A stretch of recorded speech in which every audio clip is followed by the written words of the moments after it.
formed in us.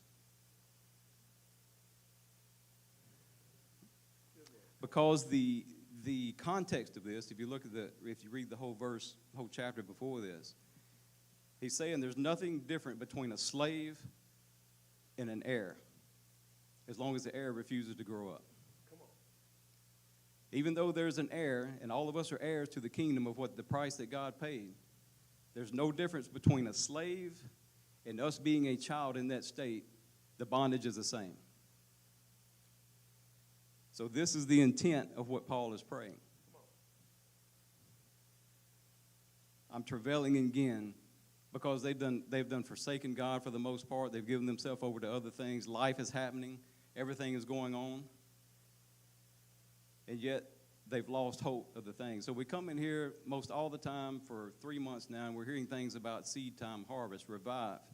And sometimes you may have the tendency to say, man, when we're going to move on to something else? I just need a fresh word. Well, I can tell you this is not about having a fresh word. It's about becoming what we've already learned. Hebrews 2 says you better give the most earnest heed to the things that we've already learned, unless at any point they're going to slip away from us. And so there are seeds that we can take away from this. There are things, if we would just have the right mindset, what is these same things coming? How is it applicable to me? And what is God trying to teach me? If this is the vision of the body of Christ for this church. So that's pretty much where it's at. Now I'm going to try to give you a problem of what I'm seeing. Because I can tell you just a little taste of what Julie and I have seen over, let's just say, give it a 2-year wingspan. This is believers in the church. We're watching people that are mature in relationships that are all of a sudden into destruction and going through divorce.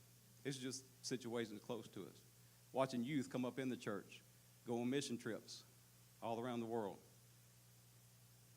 And next thing you know, they end up in same-sex marriages. We're watching youth that would go out and do church plants in other states. Next thing you know, their marriage is falling apart, having children out of wedlock. And I'm not faulting any of them by no means. I'm not sitting there and I'm just telling you the things that we see. Even today, a man came to the house, and people have been saved and born again for a long time. And looks like their marriage is on the rocks. And so I'm looking at all this about Paul, what he's saying here. I'm in travail that Christ could be formed in us. And so now at some point in time, we really got to ask ourselves, do we have what we say we have? What has truly been formed inside of us? Because what I'm seeing is we have such a digital age, and we can listen to this podcast, we can listen to that podcast, we can listen to this preacher, we can listen to this teaching, and there's multiple things coming in, and the next thing you know, we're no different. I'm of Paul, I'm of Apollos, and that's what we're doing, but nobody's in the secret place to allow that power to be rewarded out in the open. We're just saying, such and such said this, such and such said this, such and such says this. But what is truly on the inside? Because I'm going to tell you, whenever you start stepping out, saying things that hasn't been formed in you, sooner or later you're going to run into the enemy. And that's going to be tested. And so we really don't find out what's going on until that pressure is applied. Let's take one of these tomatoes. If you squeeze this, what do you expect to get out of it? Tomato juice. If you squeeze this and you get lemon juice, that would be pretty weird, right? That's not what you would expect.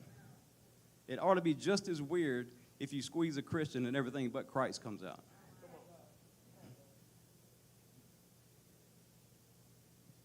And it's that pressure.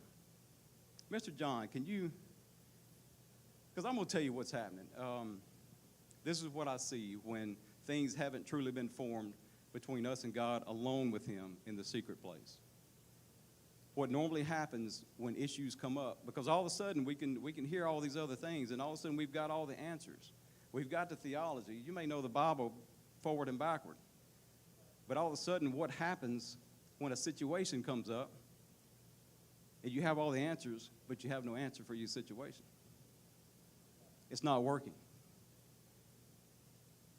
Most of the time, does anybody remember that TV show that used to come on, no game show, Who Wants to Be a Millionaire? Y'all remember it? I don't know if it's still on or not. People go on the show because they think they have all the answers and they're going to walk away rich. But it's not very long, they run into something that they don't know. Even though they think they have all the answers, now life happens, something stumps them, and they don't have no answer. So they have what they call lifelines.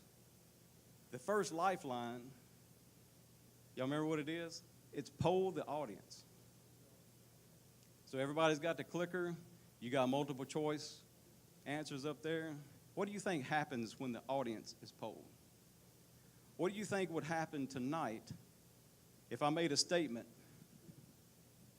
and asked the question, is it God's will to heal 100% of the time?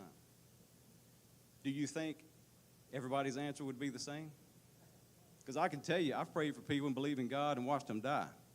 I watched them get off I was believing, and they actually not only did not get better, they died. So we have experiences. And so everybody's got these experiences that we're faced with, that we've stepped out in faith, thought we had faith, we tried. So if I make that statement and I poll the audience, do you think I'm going to get a 100% answer one way, even in this small of a setting? Probably not. And that's what would happen on the TV show. You got answers all over the board. Sometimes the majority, they would